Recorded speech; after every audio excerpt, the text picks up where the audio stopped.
मैं सभी राज्यों से निवेदन करना चाहता हूं कि आप गंभीर हो जाओ। खाद की एक बोरी भी फालतू नहीं जानी चाहिए, एक बोरी भी फालतू नहीं जानी चाहिए। और इसलिए फार्मर आईडी के काम को 2 महीने में पूरा करना है।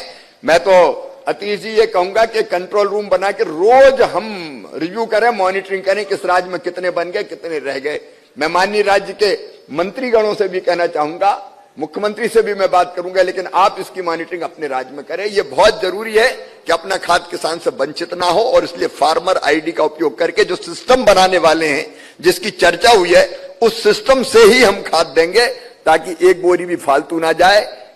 ऐसा नहीं हो कि खेती के अलावा कहीं चली जाए। और किसी भी हालत में ब्लैक मार्केटिंग नहीं होनी चाहिए, उसकी भी हम लोग पूरी ताकत के साथ चिंता करने का काम करेंगे। मित्रों, कई विषयों पर बहुत विस्तार से चर्चा हुई है, उनमें से एक एक के बारे में बात मैं नहीं करूंगा, लेकिन दिल में दर्द होता है किसान होने के नाते भी और कृषि मंत्री होने के नाते भी। अभी हमने प्रेजेंटेशन देखा नकली खाद और नकली पेस्टिसाइड का, जरा गंभीरता से सोच के देखो हम कितने गंभीर हैं, हम कितनी कार्रवाइयां करते हैं। हमारे यहां इंस्पेक्टर्स ही नहीं है, जो है वो कार्रवाई ढंग से नहीं करते, हमारे पास लैब नहीं है, और अगर कहीं कोई पकड़ा भी जाता है तो साक्ष्य के अभाव में फिर छूट जाता है। 4 राज्यों में कार्रवाई, सजा का प्रतिशत 0।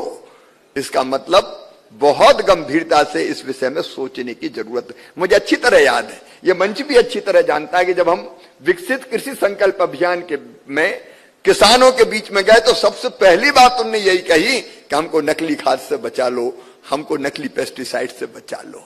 और इसलिए मैं कहना चाहता हूं 5 राज्यों से, उनके अधिकारियों से भी, कि इसमें कठोरतम कार्रवाई, जो चीजें प्रेजेंटेशन में आपको बताई है मुक्तानंद ने कि ये कमी, ये पूरा होना है, आप पूरी ताकत के साथ उसको पूरा करें। भारत सरकार आपको हर संभव सहयोग करने का प्रयत्न करेगी। और जैसे राजस्थान ने कार्रवाई करके बताई है, हर एक राज्य अगर उस स्तर पर कार्रवाई कर दे तो किसी की हिम्मत नहीं होगी कि नकली वो बेच पाए।